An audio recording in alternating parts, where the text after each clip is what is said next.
नमस्कार, tourism studio में आपका स्वागत है और आप देख रहे हैं कार्यक्रम लाइफ कोच सौरभ मिश्रा जी के साथ। और सौरभ मिश्रा जी, आप बहुत बहुत स्वागत है इस तीसरी कड़ी के लिए।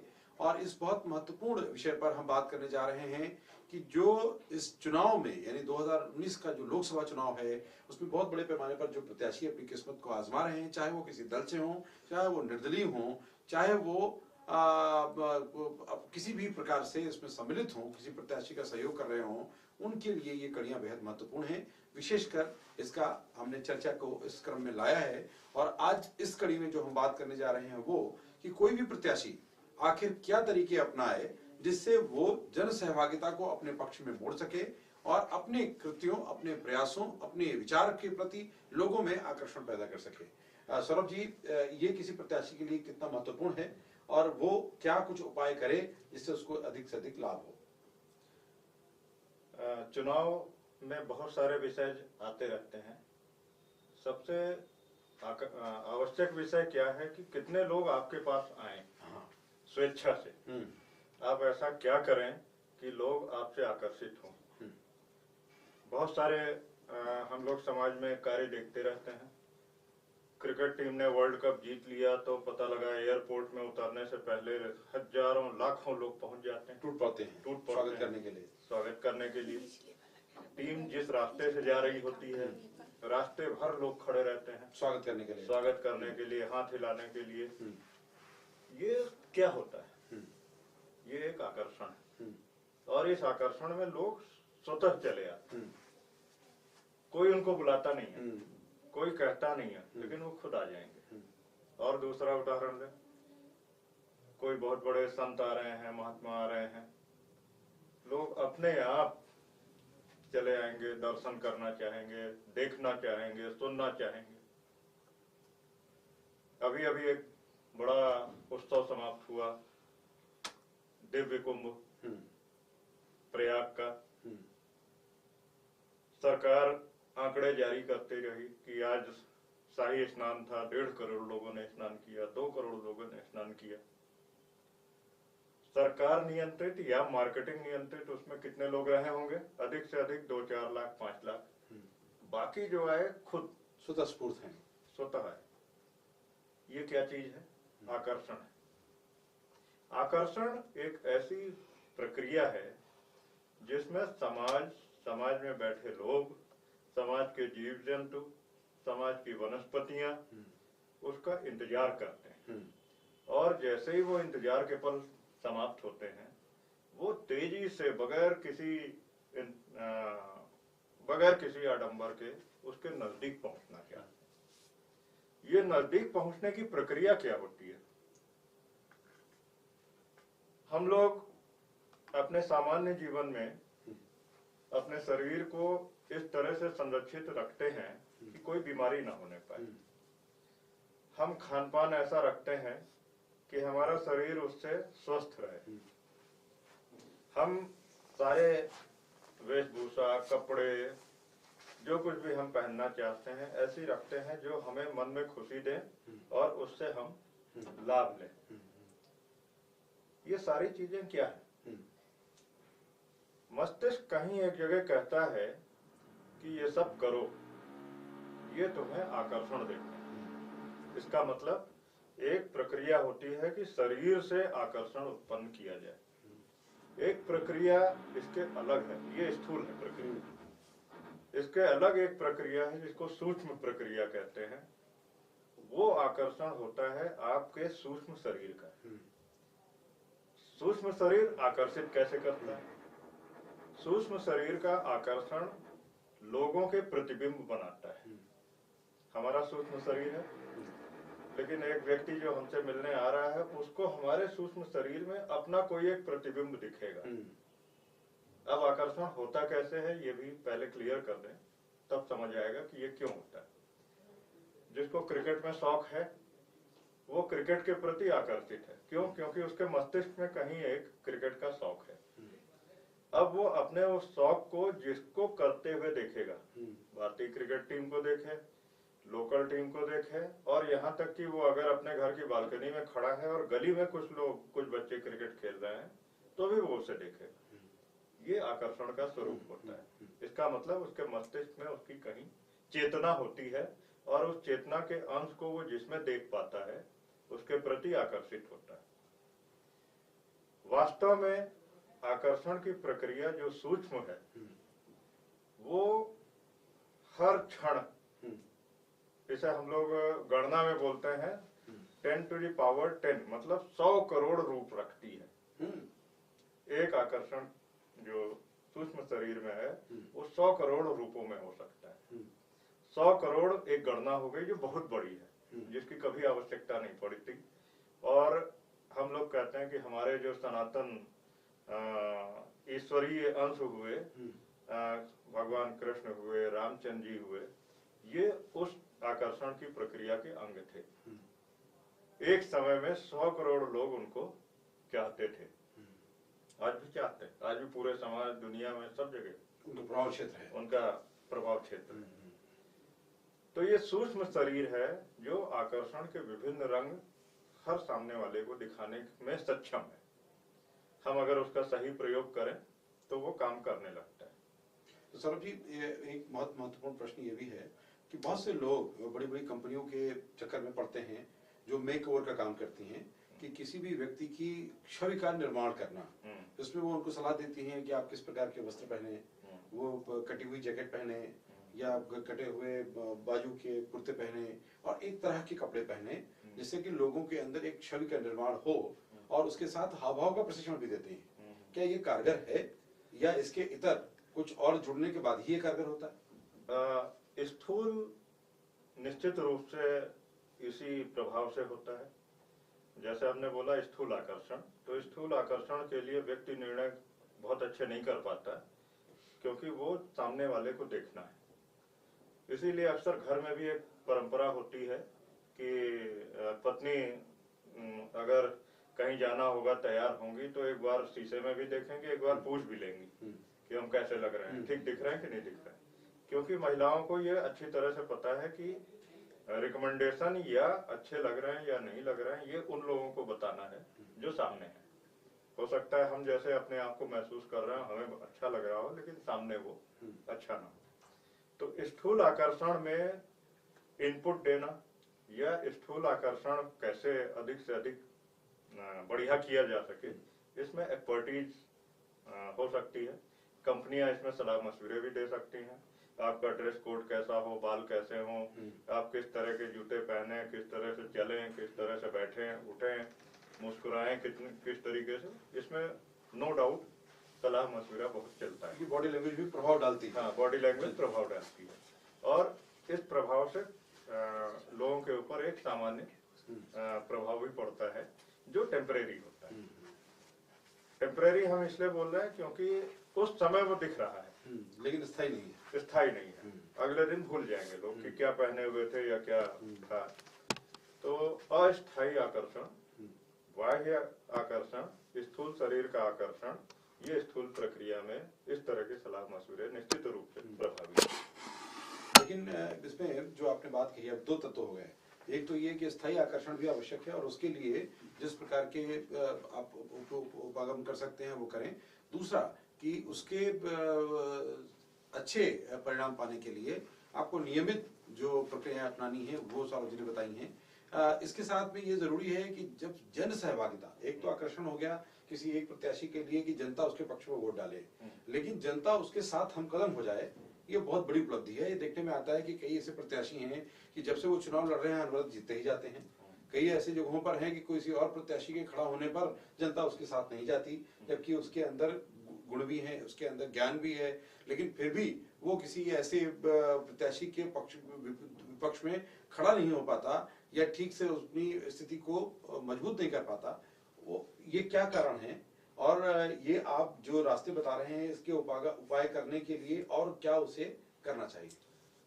आकर्षण का जो सूक्ष्म पक्ष है वो बहुत आवश्यक है, बहुत ही महत्वपूर्ण है।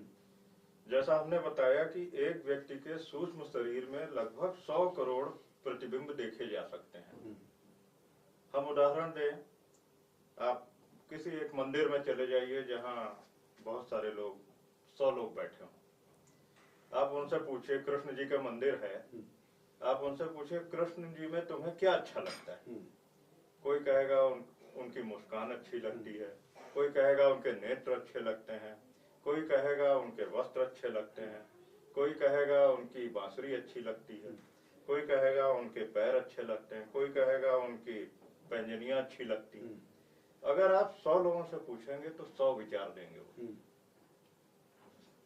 शरीर एक है, व्यवस्था एक है, लेकिन 100 लोगों की नजरों से 100 अलग अलग रूप दिख रहा है। इसी को हम लोग सूक्ष्म आकर्षण बोलते हैं। हर व्यक्ति अपने अनुकूल एक गुण, एक सुखानुभूति उसमें तलाशता है। ये जो सूक्ष्म आकर्षण है, ये जीवन में बहुत आवश्यक होता है, क्योंकि आप समाज में स्थायी रूप से स्थापित होते हैं। व्यक्ति आपके अंदर अपना एक प्रतिबिंब देखता है और वो प्रतिबिंब उसको उसकी नजर से दिख रहा है, वहीं दूसरे को उसकी नजर से एक दूसरा प्रतिबिंब दिख रहा है, तीसरा दिख रहा है, चौथा दिख रहा है, पांचवा दिख रहा है, और वो प्रतिबिंब स्थायी होता है। वो सोते जागते आंख बंद करके खुली आंख से चलते फिरते हर समय उसे दिखेगा, और वो व्यवस्था इतना स्थायी होती है कि आपके विरुद्ध कोई कुछ भी कर ले वो हटेगी नहीं। समाज में जिन लोगों को राजनीति में रहना है, जिन लोगों को सामाजिक दायित्व का निर्वाह करना है, उनको आकर्षण की सूक्ष्म प्रक्रिया अपनानी चाहिए। आकर्षण की सूक्ष्म प्रक्रिया में आपको अपने शरीर को एकदम स्थिर रखना होता है, अहंकार का पूरा त्याग करना पड़ता है। आप बड़े हैं, ये भाव आपको छोड़ना पड़ेगा। आपके सामने छोटा व्यक्ति बैठा हुआ है, ये भाव छोड़ना पड़ेगा। आपके सामने एक असहाय निःशक्त वृद्ध बैठा हुआ है, ये भाव छोड़ना पड़ेगा। आपके सामने एक 8 साल का बच्चा आ गया है, वो भाव छोड़ना पड़ेगा। अचानक एक बच्चा गंदे हाथों से गंदे कपड़े में आपकी तरफ आ गया, आपके पैरों पे हाथ रख के खड़ा हो गया, तो आपको घृणा होने लगी, ये भाव छोड़ना पड़ेगा। आपके ऊपर अचानक कोई चीज गिर गई जिससे आपके कपड़े गंदे हो गए, चाय पलट गई, आपको वो भाव छोड़ना पड़ेगा। कहने का तात्पर्य ये है कि आपको स्थूल रूप से बाहर से जो भी चीजें आ रही हैं, उससे आपके स्थूल शरीर पे कुछ भी व्यवस्था परिवर्तन हो रहा है, उसका नकारात्मक भाव छोड़ना पड़ेगा। ये साधना है। कहने को ये जीवन शैली होनी चाहिए, लेकिन ये साधना है। तो सामान्य से ऊपर की बात, सामान्य से ऊपर की बात है, क्योंकि आप सामान्य से ऊपर उठने की बात सोच रहे हैं, इसलिए आपको इसको तुरंत ग्रहण करना। इसके अलावा क्या होता है, हम एक स्वरूप पैदा करने की कोशिश करने लगते हैं। जब हम समाज में बड़े होने लगते हैं तो हमको लगता है कि हम पानी पिएंगे तो एक निश्चित ब्रांड का पिएंगे, हम खाना खाएंगे तो एक निश्चित क्वालिटी का खाएंगे, हम कपड़े पहनेंगे तो एक निश्चित ब्रांड के पहनेंगे। एक स्तर पाने की एक अभिलाषा है। अभिलाषा मतलब ये स्थूल भाव आता है, लेकिन जब आपको आकर्षण उत्पन्न करना होता है तो आपको ये छोड़ना होता है। आपको जो मिलेगा आप पी सकते हैं, आपको जो मिलेगा आप खा सकते हैं। सूक्ष्म की व्यवस्था ऐसी है कि जिस समय आप उसे हाथ में लेंगे उस समय उसका तत्व, उसकी एरोमा, उसके कंटेंट वो ठीक वैसे हो जाएंगे जैसी आप कल्पना करते हैं, जैसे भाव आप सोचते हैं। जैसे चाय आपको, आप गाँव में गए, लोगों के बीच में बैठे, उन्होंने आपको चारपाई डाल दी, आराम से बैठाया, फिर एक कप में चाय बना के ले आए। हो सकता है गांव का व्यक्ति है, कप साफ ना हो, छोटा हो, सिरेमिक चीनी मिट्टी का हो जो आपको देखने में अच्छा ना लग रहा हो, लेकिन जैसे ही आप उस कप को हाथ में पकड़ेंगे, अपनी उंगली में लेंगे, वैसे ही उसके अंदर का जो भी विष तत्व होगा या जो भी उसके अंदर खराबी भी होगी, वो आपके पकड़ते ही आपका सूक्ष्म शरीर बदल लेता है और वो वैसी ही हो जाती है जैसा आप सोच रहे हैं। और आप स्वाद लेंगे, आपको एकदम वही स्वाद मिलेगा जो आप एक ब्रांडेड का लेना चाहते हैं। ये क्यों करता है सूक्ष्म शरीर? क्योंकि सूक्ष्म शरीर से पास होके वो चीज आपके पास आ रही है। आपका सूक्ष्म शरीर आपके स्थूल शरीर से बाहर है।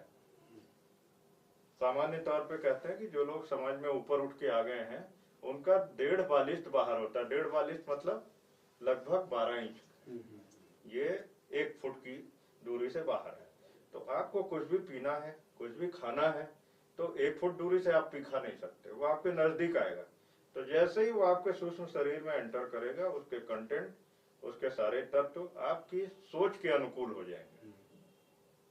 जब आप ये भाव छोड़ देते हैं कि ये अच्छा नहीं है, ये बुरा है, या आपको जमीन में बैठना है, आप जमीन में बैठ जाइए, कपड़े गंदे होंगे, मिट्टी में आप बैठ गए क्योंकि आपके जो प्रशंसक हैं, आपके जो मतदाता हैं, वो जमीन में बैठे हुए हैं, आप बैठ गए, आपके कपड़े गंदे होंगे, लेकिन आपका जो सूक्ष्म शरीर है उसमें कुछ 100 प्रतिबिंब अचानक बढ़ जाएंगे।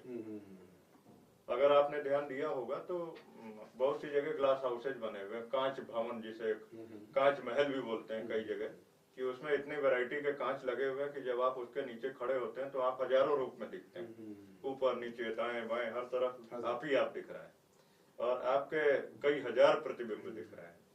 तो वही कल्पना करनी होती है, वही सूक्ष्म शरीर के प्रतिबिंब है कि आपने एक गतिविधि करी, उस गतिविधि में आपने अहंकार को पूरी तरह से छोड़ दिया, अहंकार आपका शून्य पे चला गया, जितने भी लोग हैं उनके प्रतिबिंब आपके सूक्ष्म शरीर पे आ गए। अब हर एक को कुछ ना कुछ दिख रहा है। आज अगर हम उस पर किताब लिखने की बात कहें तो वो जितने लोगों के प्रतिबिंब दिख रहे हैं उसमें कई वॉल्यूम खड़े हो जाएंगे। ये सूक्ष्म शरीर के आकर्षण का खेल है। और राजनीति में या सामाजिक क्षेत्र में रहने वाला व्यक्ति जितने प्रतिबिंब अपने सूक्ष्म शरीर पे छापता चला जाता है, उतना ही वो लोकप्रिय होता चला जाता है। लोग उसके पीछे भागते हैं, उसे कहीं नहीं जाना, लोग आएंगे, लोग इंतजार करेंगे, लोग सुनने का इंतजार करेंगे, लोग देखने का इंतजार करेंगे। अगर आपने छू दिया तो वो याद रखेंगे इस तरफ छुआ था, और जिंदगी भर लोगों को बताएंगे कि मेरे इस कंधे पे उन्होंने हाथ रखा था। ये आकर्षण का पूरा एक चरित्र है। ये बहुत महत्वपूर्ण बात की है। बहुत से ऐसे राजनीतिक क्षेत्र में कार्य करने वाले हैं जिनके पीछे जन समुदाय जो है बहुत बड़े पैमाने पर उनके साथ चलता हुआ दिखता है, बहुत से लोग उनके साथ चलते हुए दिखते हैं। सबकी अपेक्षा आकांक्षा मन में स्वभाव है कि उनके पीछे भी जो प्रत्याशी नए खड़े हो रहे हैं, नए स्वप्न देख रहे हैं, देश को कुछ लोग बदलने के इरादे से आगे आए हैं, कुछ लोग केवल खुद को आगे बढ़ाने के इरादे से आए हैं। इरादा जो भी हो, लोकतंत्र के इस उत्सव में अगर आप हिस्सा ले रहे हैं तो ये सारे उपाय आपके लिए लाभकारी होंगे। जितना ज्यादा समर्पण आपका होगा उससे उतना ज्यादा फल भी आपको प्राप्त होगा। किसी प्रकार की कमी होने पर आप इस life coach with Saurabh Mishra आप इसको देख सकते हैं, इसमें आपको और भी टिप्स मिलेंगी। सौरभ जी, एक बहुत महत्वपूर्ण बात है कि जब जो सामाजिक क्षेत्र जो है उसमें आकांक्षाएं लोगों की अलग अलग हैं, तो अब एक तरह का उपाय करने से लोगों से संवाद करते समय जो आकांक्षाएं अपेक्षाएं जो उनके प्रश्न होते हैं उनको भी उनको उत्तर देना है। तो ऐसे लोग जो प्रत्याशी बन रहे हैं उनको और क्या करना चाहिए, अपनी तैयारी बौद्धिक स्तर पर भी कैसे बढ़ाएं और सामाजिक क्षेत्र में काम करने के लिए खुद को कैसे तैयार करें, ये भी एक बहुत आवश्यक अंग है अपने सूक्ष्म शरीर के उपयोग करने के साथ। उसके लिए उन्हें क्या क्या करना चाहिए? सूक्ष्म शरीर का उपयोग अन्य किसी आवश्यकता को शून्य कर देता है। जैसे जब प्यास लगती है तो आदमी दुकानों में जाएगा तो बहुत सारी चीजें ढूंढेगा, लेकिन जब वाटर सोर्स के पास पहुंच जाएगा, किसी झरने के पास पहुंच गया, किसी ऐसी नदी के पास पहुंच गया, एकदम निर्मल जल जिसमें बह रहा हो, तो उसकी खोज समाप्त हो जाए, वो वही पानी उठा के पी लेगा। उसमें वो कोई ब्रांड नहीं ढूंढेगा, कुछ नहीं ढूंढेगा। जब हम स्रोत बन जाते हैं, स्वयं स्रोत बन जाते हैं, तब हमारे लिए किसी के प्रश्नों का उत्तर आवश्यकता ही नहीं रह जाती। हम बहुत बार ऐसी बातों की तरफ फंसे रहते हैं जहाँ पे उसकी आवश्यकता नहीं है। जैसे हम बहुत सारे ऐसे खान पान करते रहते हैं कि अगर ये खाएंगे तो कैंसर नहीं होगा, अगर ये खाएंगे तो आर्थराइटिस नहीं होगा। हम ये सोचते रहते हैं, लेकिन ऐसा है नहीं। जैसे मैकेनिकल चीजों के आने के बाद बहुत सारे लोगों ने सोचना शुरू किया कि ऐसा नहीं है कि हम टायर लगाएंगे गाड़ी में तो वो पंचर हो सकता है, लेकिन पंचर ना हो इसके लिए हम कुछ कर डालें तो उस गाड़ी को आप डैमेज कर रहे हैं। उसके ऊपर आप स्टील ग्रिप लगा देंगे तो आप चल नहीं पाएंगे सड़क पे। ये उसके लिए नहीं है। हाँ, वो उसके लिए बनी नहीं है। इसलिए जब होगा तब देखा जाएगा। उसकी भी व्यवस्था है कि जब होगा तब उसको रिपेयर किया जा सकता है। तो वैसे ही हमें अप्लाई करना है, हमें स्रोत बनना है। आकर्षण एक ऐसा स्रोत है जिसमें आने के बाद किसी व्यक्ति की कोई एक्सपेक्टेशंस नहीं होती, बशर्ते हम जरूर उनको देते रहते हैं हर समय। अब क्या मिलता है उनको, ये भी हम बता दें। एक व्यक्ति की आवश्यकता हो सकती है कि वो बहुत गरीब है, उसे पैसा मिलना चाहिए। एक व्यक्ति बेरोजगार है, उसको रोजगार मिलना चाहिए। एक व्यक्ति बीमार है, उसको इलाज मिलना चाहिए। जिस व्यक्ति ने अपने स्रोत पे नियंत्रण कर लिया, आकर्षण को नियंत्रित कर लिया, उस व्यक्ति के पास जो भी व्यक्ति आएगा उसको अनुभूति हो जाएगी उसी समय कुछ लाभ की। जैसे हम मंदिर में जाते हैं, तो मंदिर में गए तो बहुत सारी खुशबुएं वहां पे चलती रहती हैं, धूप बत्ती की, हवन की और तरह तरह के इत्र की खुशबू चलती रहती है। तो आप जैसे ही प्रवेश करेंगे तो वो खुशबू आपके मन मस्तिष्क में आ जाएगी। मन मस्तिष्क में आई हुई खुशबू तुरंत रिजल्ट देती है कि हम मंदिर के अंदर आ गए हैं, और कुछ घंटों की आवाज, कुछ और ये सब बताती है कि हम मंदिर के अंदर आ गए। अब मंदिर के अंदर आ गए तो आप एक दूसरी दुनिया में पहुंच चुके हैं, और वहां पहुंचने के बाद आपकी जो भी एक्सपेक्टेशंस हैं आप उन्हें भूलते हैं। मूर्ति पूजा का या विशाल मंदिरों में आस्थाओं के साथ में पहुंचने का हम लोग बहुत ज्यादा समर्थन नहीं करते, लेकिन व्यक्ति का जो शरीर होता है, सूक्ष्म शरीर होता है, उसमें वो ऊर्जा प्रवाहित हो रही होती है। तो उन प्रवाहित हो रही ऊर्जाओं से उसको रिलीफ मिलने लगती है, और उस रिलीफ में वो महसूस करता है कि नहीं हमें आराम मिला, और उसके बाद वो उनके साथ अपना प्रतिबिंब देखते हुए जुड़ता रहता है, बगैर बुलाए आता रहेगा।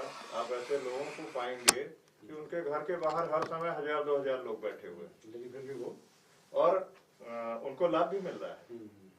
ये एक बड़ा थंब रूल है कि अगर व्यक्ति को लाभ ना हो तो वो कहीं नहीं जाएगा। अगर 1000-2000 5000 लोग हर समय आ रहे हैं, मिल रहे हैं, तो इसका मतलब उन्हें लाभ है। अब वो लाभ वो किस क्षेत्र में महसूस कर रहे हैं ये अलग विषय है। किसी व्यक्ति की महत्वाकांक्षा नहीं हो सकती कि वो बहुत अच्छे कपड़े पहने, तो हो सकता है वो लुंगी लपेटे हो, बनियान पहने हो, बनियान फटी हुई हो, क्योंकि उसका फोकस वो नहीं है। उसी तरह से दूसरा व्यक्ति हो सकता है कि बहुत बड़ी गाड़ी में ना चल रहा हो, मोटरसाइकिल से चल रहा हो, क्योंकि उसकी महत्वाकांक्षा नहीं। हम लोग विश्लेषण करते हैं थर्ड पर्सन। एक दूसरा व्यक्ति कहता है देखो इनका बड़ा खास है, लेकिन 4 पहिए की गाड़ी भी नहीं, लेकिन उसके मन में पूछिए तो वो कहता हमें जरूरत ही नहीं, क्योंकि हमें ऐसी जगह पे हमें रहना है जहाँ पे हमें मोटरसाइकिल से आना जाना कंफर्टेबल है।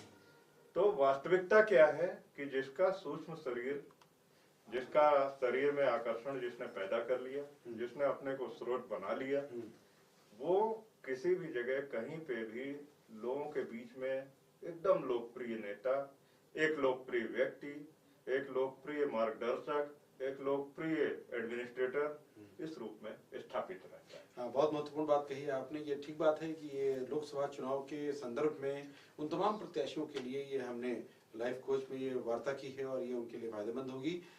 लेकिन हमारे इस चर्चा के क्रम में, कार्यक्रम के अंत में हम कुछ ऐसी टिप्स जरूर लेते हैं सौरभ जी से, जो बहुत से लोग सीधे तौर पर उनको याद रखना चाहते हैं और अपने जीवन में उसको उतारना चाहते हैं। सौरभ जी, चलते चलते जन सहयोग और आकर्षण बढ़ाने के लिए कोई प्रत्याशी बिंदुवार एक अगर आप एहतियात बताना चाहें तो वो क्या क्या करें, और इसमें जो प्रत्युत्तर देना होता है तो क्या सावधानी बरतें? आकर्षण के सूक्ष्म अस्तित्व को बढ़ाने के लिए किसी भी व्यक्ति को जीवन सामान्य जीते रहना है, कोई भी उसमें नई चीज जोड़नी नहीं है। अहंकार को पूरी तरह से छोड़ना पड़ेगा। अहंकार के छोड़ने का अभ्यास ये होता है कि आपके घर में जिसने झाड़ू पोछा किया है, आप उसको सम्मान से नाम लेना शुरू करिए। उसको उसका काम समाप्त करने के बाद एक कप चाय अपने उसी कप में देने की टेंडेंसी रखिए कि जिसमें आपने चाय पी हुई है। उसी तरह से आपके यहाँ जो आप खाना बना रहा है उसको आप वही खाना दीजिए जो आप खा रहे हैं। सड़क पे आप निकलते हैं तो जो भी व्यक्ति मिलता है उससे आप सहज भाव से नमस्कार करिए। अहंकार को जैसे जैसे आप नीचे गिराते जाएंगे, शून्य करते जाएंगे, वैसे वैसे आपका आकर्षण का सूक्ष्म शरीर बढ़ता जाता है। इस अभ्यास को करने के लिए आपको किसी दिन की जरूरत नहीं है, इसी क्षण से कभी भी आप प्रारंभ कर सकते हैं। बहुत सारे ऐसे लोग आपको मिलेंगे जो अनुपयोगी थे, लेकिन आप उनको अपनी तरफ से उपयोगी बताइए। हो सकता है आपके अड़ोस पड़ोस के बूढ़े लोग जो आज आपको अनुपयोगी लगते हों, उनको भी आप उनके उपयोग के बारे में बताइए। जैसे जैसे आप लोगों के बीच में इस भावना को बढ़ाते चले जाएंगे कि आप अहंकार शून्य हो गए हैं, अपने आप सूक्ष्म शरीर आकर्षण देता जाएगा। प्रतिबिंब अपने आप आते जाएंगे, वो आप देख भी नहीं सकते, वो आप गिन भी नहीं सकते, वो आते जाते हैं। और एक स्थिति ऐसी आएगी, 10 से 15 दिन इसका भी अंतराल होता है। एक स्थिति ऐसी आएगी कि आपको उठते ही सुबह प्रसन्नता का अनुभव होगा, आप एकदम प्रफुल्लित मन से उठेंगे और पहला ग्लास पानी का पीते हुए आपको लगेगा कि ईश्वर ने आप पे बड़ी कृपा की हुई है। और उस 10-15 दिन के अंतराल के बाद अपने आप आपके पास अनंत ऊर्जा आने लगेगी। आप सुबह से शाम तक लोगों से मिलते रहेंगे तो भी थकेंगे नहीं, और वो ऊर्जा इस गति से चलती है कि लोगों की दूरी कब कम होती चली गई, कब लोग आपके आभा मंडल में आते चले गए, ये आपको पता नहीं लगेगा। तो इस अभ्यास को आप आज अभी से शुरू कर सकते हैं और इसको कभी ब्रेक नहीं होने दीजिए।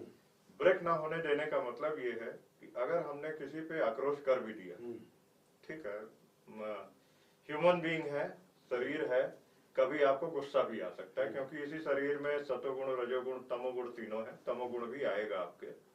आक्रोश आ भी गया तो उसके 15 मिनट, 20 मिनट, आधे घंटे, 1 घंटे, अधिक से अधिक 24 घंटे के अंदर में आपने आक्रोश में जो भी ज्यादती की हो, छोटे को दबाया हो, किसी कमजोर को सताया हो, जो कुछ भी किया हो, उसके लिए आप तुरंत उसी से प्रायश्चित कीजिए। इस प्रायश्चित को आप उसी भाव से करेंगे जिससे उसे ये महसूस हो कि नहीं, इन्होंने अपनी गलती को माना। आकर्षण अपने आप बढ़ता रहेगा और ये आकर्षण अनंत प्रतिबिंब वाला आपको कितना शक्तिशाली बना देगा, कितने हजारों लोग, लाखों लोग आपके पीछे होंगे, इसकी कल्पना कोई नहीं कर सकता। तो ये कल्पना कोई और नहीं कर सकता है, लेकिन चूंकि आप कल्पना में जीते हैं और उस कल्पना के आधार पर आपने अपना भविष्य के निर्माण का स्वप्न देखा है और उस स्वप्न को साकार करने के लिए चुनाव की अवधि सुनिश्चित है, तारीखें घोषित हो चुकी हैं। इसी दौरान आपको परिश्रम करना है और इसी दौरान इस पूरी प्रक्रिया का उपयोग भी करना है।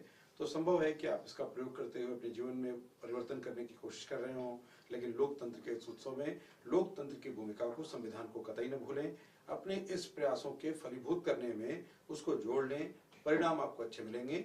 और उसके साथ में जनता के साथ जुड़ाव के लिए अपनी भावना की शुद्धि और उसकी दिशा में आगे बढ़ते रहने के साथ वो जनता की समस्याएं, चुनौतियां, उनकी आवश्यकताएं, उनको समझते हुए आप कैसे, यदि आप जीत जाएंगे तो उसको कैसे पूरा करेंगे, और यदि आप हार भी जाते हैं तो हारने के बावजूद आपके इन प्रयासों से जो परिणाम आपको प्राप्त हुए हैं भविष्य में, वो आपके लिए लाभदायक होंगे। तो जैसा कि सौरभ जी ने कहा है कि जो भी प्रक्रम आप शुरू करते हैं उसको आप बीच में न छोड़ें, उसको अनवरत जारी रखें, अभी भी उसका लाभ होगा और दूरगामी परिणाम भी आपकी प्रतीक्षा कर रहे हैं। तो आशा है कि ये पूरी परिचर्चा आपको लाभदायक सिद्ध होगी आपके लिए। और साथ ही सौरभ जी से अगर आप संपर्क करना, एक कुछ प्रतिक्रियाएं आ रही हैं सौरभ जी, वो लोग सीधे आपसे मिलना चाहते हैं या आपके माध्यम से अपनी समस्याओं का समाधान करने के इच्छुक हैं, उनके लिए आप क्या कहेंगे या आप कैसे उनसे संपर्क कर सकते हैं? अगर किसी व्यक्ति को व्यक्तिगत संपर्क करना है तो ईमेल के माध्यम से बेहतर रहेगा, क्योंकि संपर्क एक ऐसी व्यवस्था है जिसमें साधना प्रारंभ करने के बाद जो विषय आते हैं उन पे चर्चा की जाए तो लाभ होता है। साधना कैसे प्रारंभ की जाए ये हमने बताया, बहुत सामान्य है, और अपने जीवन को जिस तरह से आप जी रहे हैं उसी में कुछ चीजों को मेथोडिकल करने का नाम है। बिल्कुल। तो निश्चित रूप से अभी जो आप वीडियो देख रहे हैं, इस परिचर्चा के क्रम में यहाँ पर जो पट्टी पर ईमेल आईडी दिख रहा है, इस ईमेल आईडी पर अपनी जिज्ञासा भेज करके आप सौरभ जी से संपर्क कर सकते हैं। सौरभ जी अपने व्यस्त क्रम में से समय निकालकर आपको प्रतिक्रिया भी देंगे और आपकी शंकाओं का समाधान भी करेंगे। और साथ में आपको अगर लाभ हुआ है तो भी अपनी प्रतिक्रिया देना ना भूलें। इस वीडियो के नीचे आप कमेंट बॉक्स में अपना कमेंट दे सकते हैं। आप हमारा सब्सक्राइब करना न भूलें चैनल, और साथ में आप जो घंटी है वो भी जरूर दबाएं, क्योंकि इससे अगले एपिसोड आपके फोन पर निश्चित रूप से आपको अलर्ट करते रहेंगे और आप उसको मिस नहीं करेंगे। आशा है कि जो ये life coach with Saurabh Mishra ये कार्यक्रम है ये आपको पसंद आ रहा है और इसमें आप और आगे क्या कुछ जानना चाहते हैं ये भी अपनी प्रतिक्रियाओं के क्रम में जरूर बताने का कष्ट करें।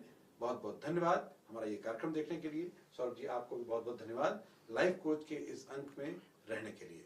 आगे हम और जो अगले अंक हैं उसमें हम बताएंगे कि देश और दुनिया में चुनाव के माध्यम से अपनी जगह को पुख्ता करने वाले भारत के प्रधानमंत्री नरेंद्र मोदी क्यों कौन सी वो तरीके अपनाते हैं, कौन सी वो विधियां अपनाते हैं, कौन सी वो साधना है, सिद्धि है जिसके माध्यम से वो न केवल विस्तार पाते जा रहे हैं बल्कि गुजरात में मुख्यमंत्री रहते हुए अनवरत वो चुनाव जीतते रहे और अभी भी उनके सबसे खास सालार और भारतीय जनता पार्टी के राष्ट्रीय अध्यक्ष अमित शाह का दावा है कि आने वाले 50 सालों तक भारतीय जनता पार्टी चुनाव जीतती रहेगी और नरेंद्र मोदी जब तक उस अंतिम आयु को प्राप्त नहीं करते तब तक वो जीतते रहेंगे।